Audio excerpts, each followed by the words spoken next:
영혼과 가정에 하나님이 주시는 은혜와 평안이 있기를 주의 이름으로 축복합니다. 1907년이면 100년이 훨씬 더 전 일입니다. 11월 7일 멕시코의 나코자리라고 하는 작은 탄광 마을이 해발 한 1000m 이상 되는 광산촌 마을이 있었는데 지금도 있습니다. 거기서 실제 일어난 사건입니다. 거기에 가르시아라고 하는 사람이 화물 열차를 운전하는 열차 기관사로 일하고 있었습니다. 가르시아가 점심 식사를 마친 후에 잠시 열차를 정거장에 세우고 휴식하고 있었습니다. 화물 열차에는 탄광에서 사용하는 다이너마이트가 가득히 실려 있었는데 갑자기 누군가가 다급하게 외치는 소리가 기관사인 가르시아의 귀에 들려왔습니다. 기관사 가르시아가 놀라서 얼굴을 내밀어서 기차 뒤를 보니까 화물칸에 불이 붙은 거예요.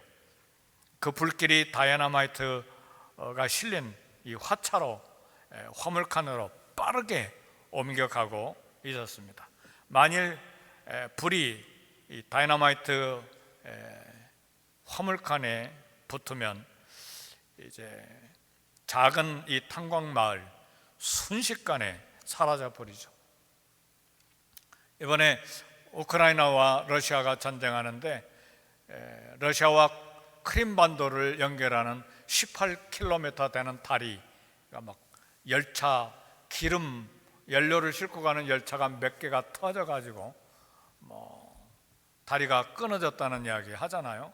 그 복구하는데 몇 달 걸릴 거라고들 이야기를 합니다.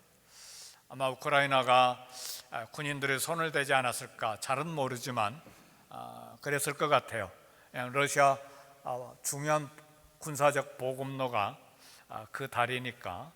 그러니까 이 가르시아가 열차를 운전하는 그 곳에 작은 탄광 마을 다이너마이트가 실린 그곳에 이제 불이 다가오고 있었습니다. 이 상황을 알아차린 기관사 가르시아가 열차에서 내리지 않고 기차를 운전하기 시작했습니다. 열차는 불이 붙은 채로 점점 마을을 빠져나가기 시작해서 멀리 사라지기 시작했습니다. 잠시 후에 천지를 뒤흔드는 폭음과 함께 열차가 산산조각이 났습니다. 그 결과로 작은 탄광 마을인 나코자리는 위험해서 안전하게 됐습니다. 그러나 이 기관사 가르시아의 몸은 다 찢어져서 형체를 찾아볼 수가 없게 됐습니다. 기관사 가르시아 이름은 나코자리 마을이 존재하는 한 영원히 기억될 것입니다. 인터넷에 들어가서 자료를 살펴보니까 1907년 이후에 멕시코의 많은 마을들이 가르시아라고 하는 이름으로 마을 이름을 바꿨다는 이야기를 읽었습니다. 멕시코만 아니라 몇 나라도 유럽에도 가르시아 마을 이름을 가르시아로 바꿨습니다. 그러니까 나코자리 멕시코 마을은 결코 가르시아 이름을 잊을 수가 없어서 마을 이름을 가르시아로 이렇게 바꾼 것입니다. 때로 우리는 이런 희생적인 이야기를 들을 때 깊은 감동을 받습니다. 그리고 때때로 우리도 가족과 이웃에게 그런 희생적인 사랑의 주인공이 되기도 합니다. 저는 이 이야기를 읽으면서 일부러 이런 현장에서 가르시아와 같은 행동을 할 수는 없지만 그렇게 영웅적인 어떤 행동을 할 수는 없지만 그러나 그런 환경을 하나님께서 혹시 주신다면 예수님의 이름으로 그렇게 해야 되지 않겠는가? 이제 그런 기도를 하게 됐는데 모르죠. 그때 가서 어떻게 또 하는지 우리는 모르는 일입니다. 그러나 가슴에 깊은 감동을 받은 것은 사실입니다. 우리는 이 땅에 살아가는 동안에 이런 희생적인 사랑이 우리 이웃에게, 우리가 사는 사회에 여전히 필요합니다. 우리 성도들 간에도 작지만 보이지 않게 희생적인 사랑을 나눕니다. 우리 한 분 한 분 교회 전도대에서 오시는데 그냥 오신 것은 아닙니다.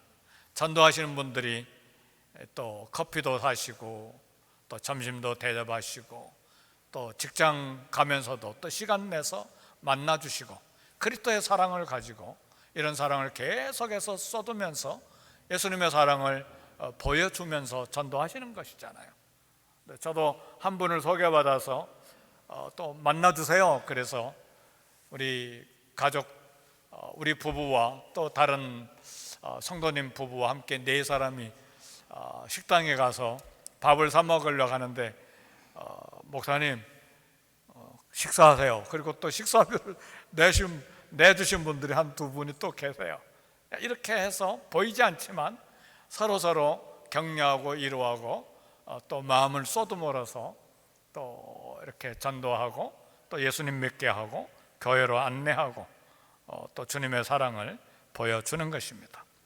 뿐만 아니라 어려움 당한 성도님들 또 서로 격려하고 위로하고, 그래서 어려움을 당하면 우리 교회 단체 카톡방에 이렇게 올려서, 어떤 일은 중보기도팀 카톡방에만 올리기도 하고, 어떤 일은 교회 전체 카톡방에 올려서 함께 기도하고 함께 격려하고 위로할 수 있도록 이렇게 합니다.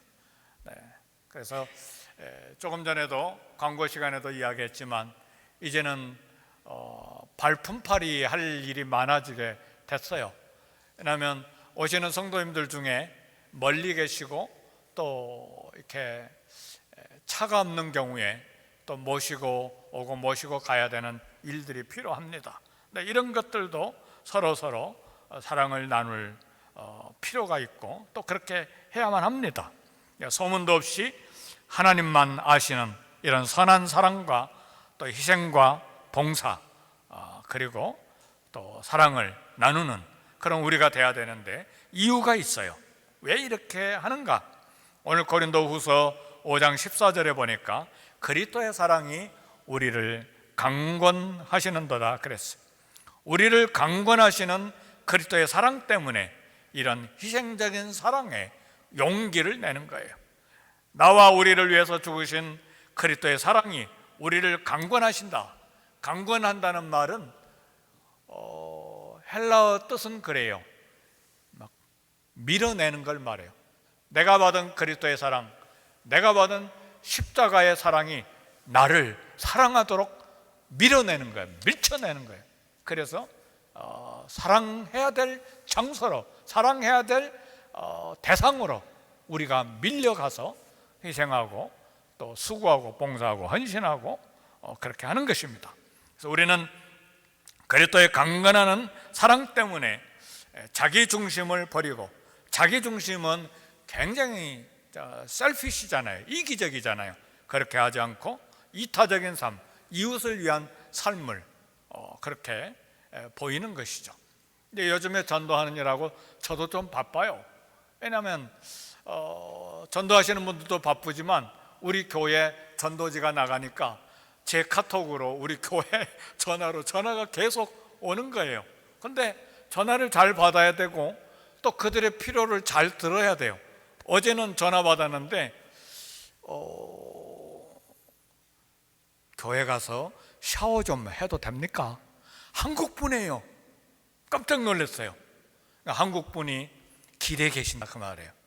그래서 제가 대답하기를, 교회는 공적인 장소니까 샤워는 할 수는 없지만 오시면 제가 스파에 갈 돈을 한 번에 드리겠습니다. 그러니까 몇 시에 계세요? 3시부터 5시에 있으니까 오세요. 제가 스파에 갈 돈을 드리겠습니다. 근데 한 번만 드리겠습니다. 근데 어제 안 오셨어요. 바쁘게 생겼어요, 저도. 그 전화 잘 받아야죠. 그렇잖아요.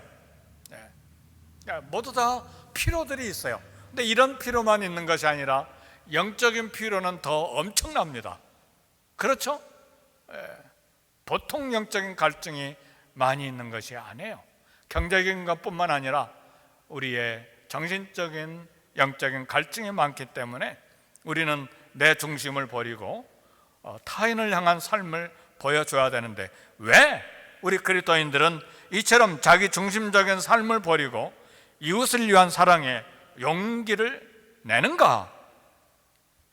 우리가 잘 아는 갈라디아서 2장 20절 보니까 내가 그리스도와 함께 십자가에 못 박혔나니 그런즉 이제는 내가 사는 것이 아니요 오직 내 안에 그리스도께서 사시는 것이라.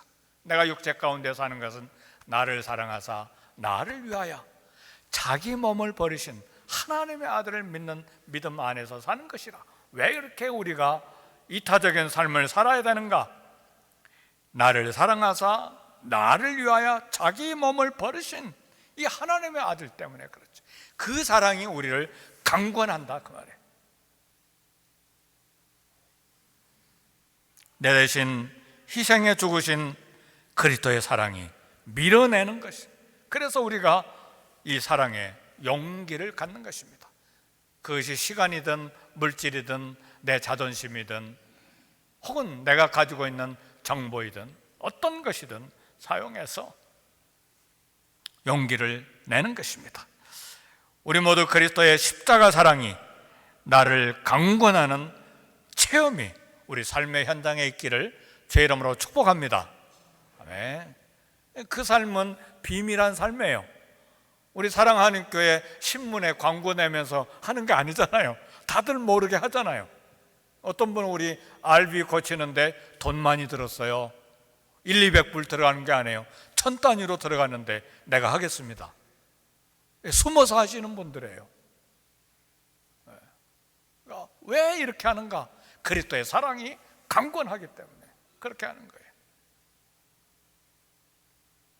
그리스도의 사랑은 희생적인 사랑입니다. 예수님은 죄인인 우리 대신 갈보리 언덕에 올라가기로 결단하셨어요. 그래서 그곳에서 저와 여러분을 대신해서 희생하시고 사랑을 부어주셨어요.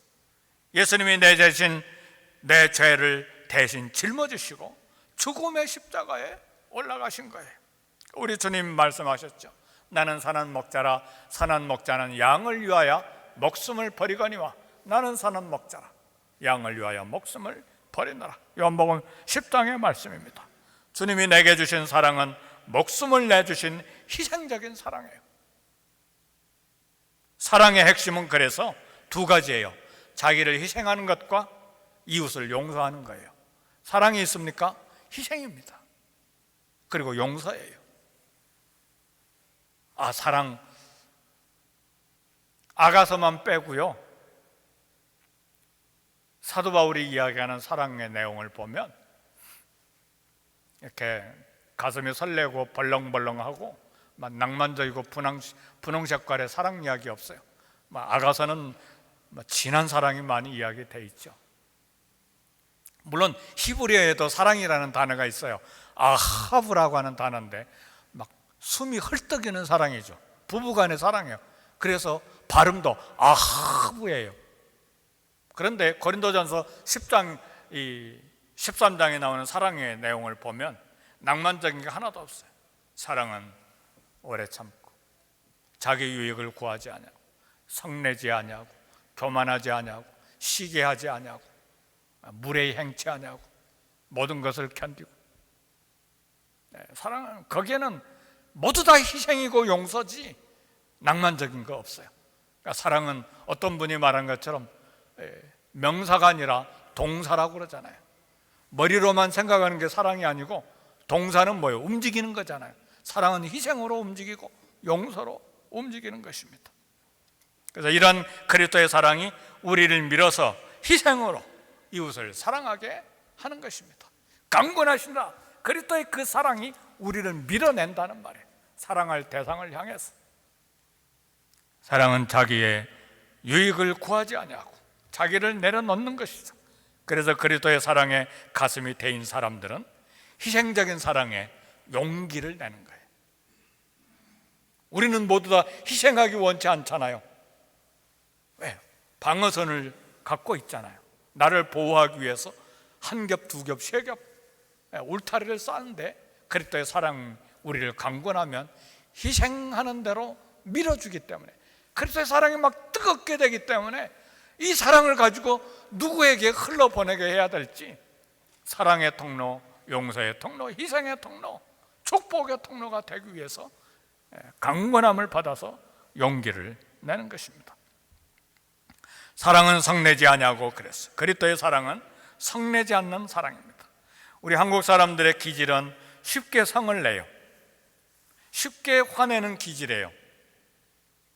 물론 제가 사역했던 브라질 사람들도 감정이 너무 풍부하기 때문에 쉽게 화를 내고 다투기도 잘 해요. 그런데 진짜 한국 사람들처럼 쉽게 화내고 쉽게 썩내고 분노하는 사람이 이탈리아 사람인 걸 제가 발견했어요. 운전하고 가다가, 상파울루에서 운전하고 가다가 이 폭스바겐 딱정벌레 차 있잖아요. 그거 제가 뒤에 살짝 닿았어요. 근데 내리더니 그 딱정벌레에서 한 분이 내리는데 이탈리아 할아버지예요. 아니 살짝 닿는데 그러면 내 차가 보험이 있으니까 보험에서 해결하면 될 거 아니에요. 얼마나 이 이탈리아 할아버지가 막 고래고래 고함을 치든지요. 아, 이탈리아 사람도 굉장하구나. 그래서 로마가 전 세계를 지배했는지도 모르죠. 우리 한국 사람 화 잘 내죠. 네. 저도 그 사람 중에 하나죠. 요즘은 아니지만. 네. 사랑하는 성도 여러분, 주님은 참, 우리 주님 생각하면 눈물 나요. 내 죄가 반복되어도 성내지 않고 나를 대신해 죽으셨어요. 내 죄가 몇 년을 반복했는가? 저는 66년 4개월 동안 죄가 반복됐어요. 오늘 저와 여러분들은 몇 년 동안 죄가 반복됐습니까? 산 횟수만큼. 그래서 우리 유명한 한국의 박윤선 박사님은 나는 80년 묵은 죄인입니다. 그 성결하고 거룩한 위대한 신학교 학자가 나는 80년 묵은 죄인입니다. 그런데요, 우리 주님은 저에 대해서도, 오늘 저와 여러분에 대해서도 성내지 아니하시고 저와 여러분을 위해서 십자가에 죽어주신 거예요. 이게 우리 주님 사랑이죠. 사랑은 성내지 아니하고. 아버지여, 저들을 사하여 주옵소서. 자기들이 하는 것을 알지 못함이니이다. 그리스도의 성내지 아니한 주님의 사랑이 우리를 밀어서 화낼 현장에서 우리를 캄다운시키는 것이죠. 주님의 사랑은 오래 참으시는 사랑이에요. 사랑은 오래 참고, 사랑은 모든 것을 참으며, 사랑은 모든 것을 견디느니라. 주님은 도망간 베드로를 참으시고, 배반한 모든 제자들을 참으시고 사랑으로 품어주시고, 특별히 주님은 오늘 나에 대해서도 얼마나 오래 참으셨는지 몰라요. 오늘 저와 여러분을 향해서도 여기까지 참아주셨어요. 그리고 앞으로도 제가 확신하건대 우리 주님은 저와 여러분에 대해서 계속 참아주실 거예요. 믿으십니까? 안 참아주시면 안 참아주시면 우리 생존 못해요. 그리스도의 오래 참으시는 사랑이 우리를 강권하여 참게 합니다. 그래서요, 오늘 이 아침에 결단할 게 한두 가지가 있는데, 그리스도를 위한 삶으로 삶의 목표를 바꿔야 돼요. 고린도후서 5장 15절 말씀 보니까 오늘 본문에요, 그가 모든 사람을 대신하여 죽으심은 살아있는 자들로 하여금 다시는 그들 자신을 위하여 살지 않고 오직 그들을 대신하여 죽었다가 다시 살아나신 이를 위하여 살게 하려 함이라. 우리는 나를 위해 죽으신 주님을 위해 살겠다고 하는 삶의 새 목표를 가져야 됩니다. 우리가 미국 올 때 내 자녀를 위해서 살리라, 좀 질 나은 수준 높은 그런 인생의 질을 위해서 살리라, 내가 성공하리라, 아메리칸 드림을 이루리라, 그렇게 생각하고 미국으로 이 비행기 타고 오셨던, 태평양 혹은 대서양으로 오셨는데 이제는 우리 목표를 이제 바꿔야 합니다. 주님을 위해서 살겠다고 하는 삶의 새 목표를 가져야 돼요. 끊임없이 우리 자녀들에게도 그걸 이야기를 해야 돼요. 돈이 목표가 되지 말고, 세상 성공이 목표가 되지 말고, 주님이 목표가 돼야 된다. 예수님이 우리 삶의 목표가 돼야 된다. 그럴 때 우리 자녀들도 똑바른 길로 걸어갈 수가 있어요. 돈을 목표로 해버리면요, 우리 자녀들도 곁길로 나가요.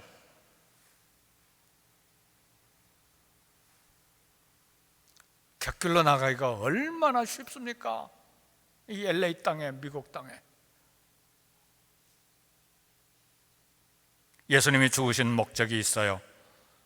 나 자신이 아니라 그리스도를 위해 살도록. 그래서 오직 그들을 대신하여 죽었다가 다시 살아나신 이를 위하여 살게 하려 함이니라. 그래서 모든 사람을 대신해서 죽으신 것이라, 그 말입니다. 우리가 예수님을 처음 믿을 때는 나의 구원을 위하여 이렇게 고백했지만, 이제는 예수님을 믿은 지 10년, 20년 오래 되신 분들은 우리의 삶의 목표가 바뀌면서 말씀을 새롭게 발견해야 돼요. 로마서 14장 8절 9절에 보니까 우리가 살아도 주를 위하여 살고 죽어도 주를 위하여 죽나니 우리가 사나 죽으나 주의 것이로라. 이를 위하여 그리스도께서 죽었다가 다시 살아나셨으니 곧 죽은 자와 산 자의 주가 되려 하심이니라. 왜 우리 주님이 죽으셨다가 다시 살아나셨는가? 죽은 자와 산 자의 주가 주님이 되시기 위하여 죽었다가 살아나셨느니라.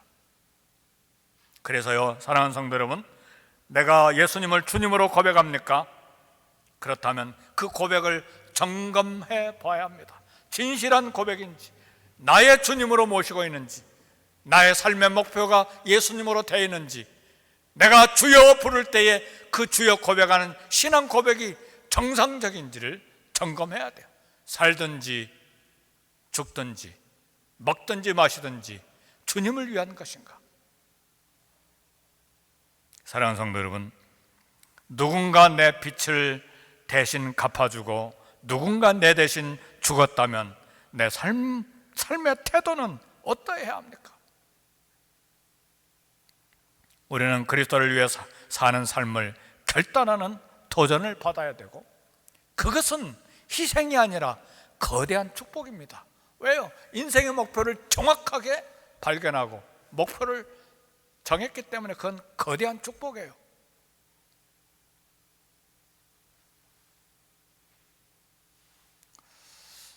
왜 아멘 소리가 하나도 안 들리고 조용합니까? 그런데요, 우리 모두 다 답은 안 했지만 깊은 도전은 있을 거예요. 아, 삶의 목표가 분명하구나.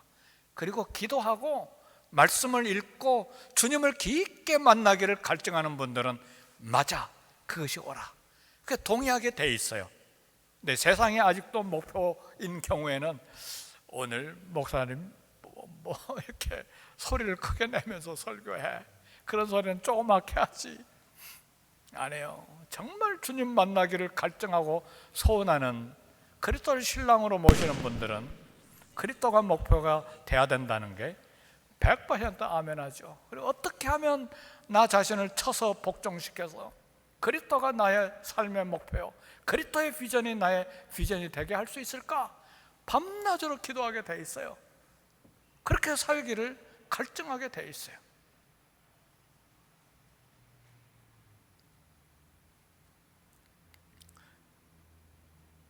사랑하는 성도 여러분, 그리스도를 위한 삶의 핵심은 사랑의 계명, 순종하는 것입니다. 요한복음 15장 12절에 보니까 내 계명은 곧 내가 너희를 사랑한 같이 너희도 서로 사랑하라 하는 것이니라. 우리가 사는 것은 그리스도를 믿는 믿음 안에서 사는 것입니다. 그리스도를 위한 삶은 그리스도를 닮아가고 그리스도의 몸인 교회를 사랑하는 삶입니다. 교회를 사랑해요? 교회를 사랑하라고 그러니까 이 건물을 사랑하라고 하는 줄 오해하시는데, 교회는, 하나님의 교회는 성도들을 말해요. 예수 그리스도를 믿는 하나님의 자녀들을 교회라고 말해요. 우리의 삶은 그리스도의 몸인 교회를 사랑하며 그리스도를 위한 삶은 그리스도를 닮아가는 것입니다. 그래서 마땅히 그리스도를 위해서 살아야 되고 그리스도를 중심으로 생각하고 행동해야 합니다. 예수 믿은 지 10년, 20년, 30년, 40년 오래 되었는데도 아직 나 중심, 나를 위한 삶을 계속해서 추진해서 산다면 우리는 깊게 주님 앞에 무릎을 꿇어야 합니다. 하나님, 다시 내 삶의 목표를 발견하게 해 주옵소서. 아직 늦지 않았기 때문에 나머지 삶을 어떻게 살고 주님을 만나야 되겠습니까?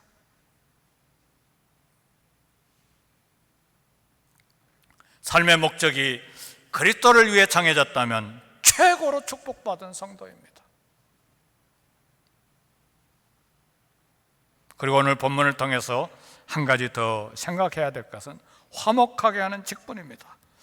고린도후서 5장 18절 보니까 모든 것이 하나님께로서 났으며 그가 그리스도로 말미암아 우리를 자기와 화목하게 하시고 또 우리에게 화목하게 하는 직분을 주셨다 그랬습니다. 우리 예수님은 하나님과 나와의 화목을 위해서 십자가 화목제물이 되어주셨습니다.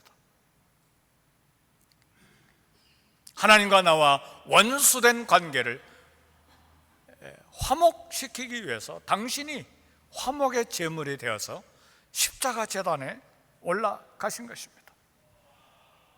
그리고 하나님은 나에게 이제는 화목하게 하는 직분을 사명으로 주셨습니다. 그리스도 안에서 진정한 새로운 피조물 된 증거는 화목하게 하는 직분을 감당하는 것입니다. 누구든지 그리스도 안에 있으면 새로운 피조물이라, 이전 것은 지나갔으니 보라 새 것이 되었도다. 새로운 피조물, 새 것이 된 증거가 무엇인가? 사람들을 하나님과 화목하게 하고 그리고 사람과 사람 사이에, 성도와 성도 사이에 화목하게 하는 직분을 감당하는 것입니다.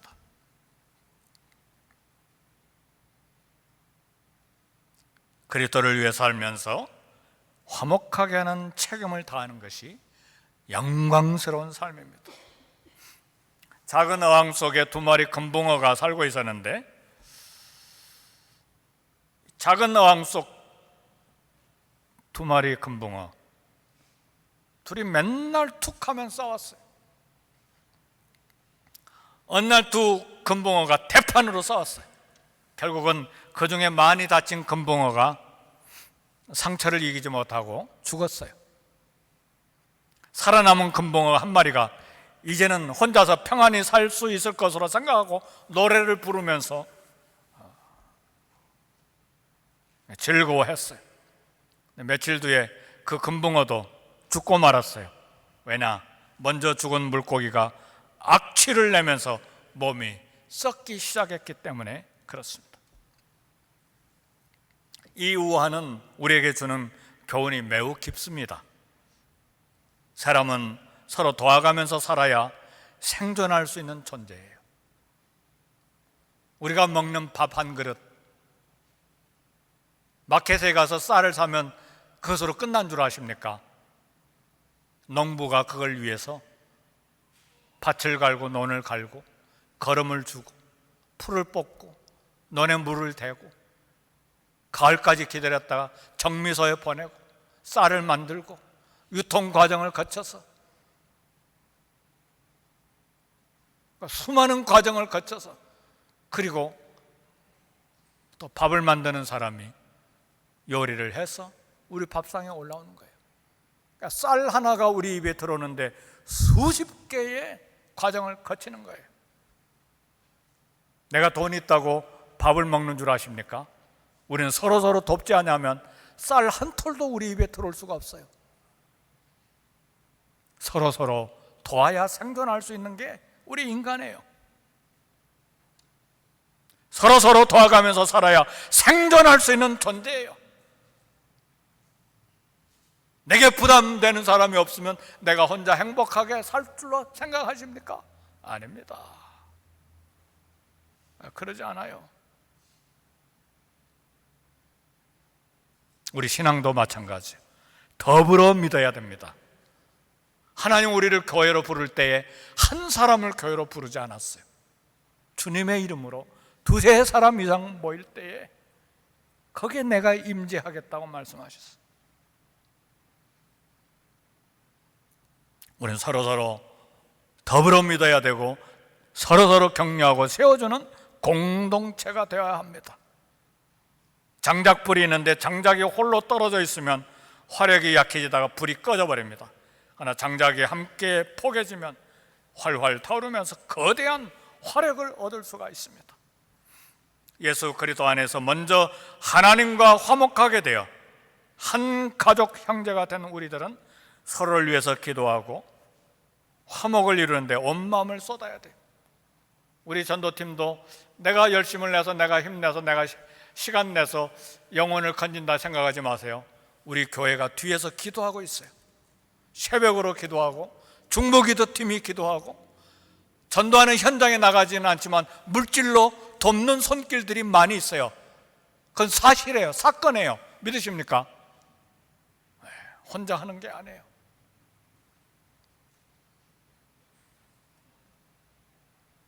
우리는 서로 위해서 기도하고 화목을 이루는데 마음을 쏟아야 돼요. 화평케 하는 자는 복 있나니 저희가 하나님의 아들이라 일컬음을 받을 것이며, 하나님의 아들, 하나님의 자녀들의 특징은 화평케 하는 일입니다. 트러블 메이커가 아니라 피스메이커로 서로 가정에도, 자녀와 자녀 사이도, 부모와 자녀 사이, 회사에서도, 동료들 간에도, 우리 교회 안에서도 마찬가지입니다. 화평케 하는 자는 복이 있나니 저희가 하나님의 아들이라 일컬음을 받을 것입니다. 하나님의 아들, 하나님의 자녀들의 특징이 화평케 하는 일이기 때문에 여기에 전심을 쏟아야 됩니다. 그리스도의 사랑으로 그리스도를 위해 살고 서로 화목케 하는 삶을 살기를 제 이름으로 축복합니다.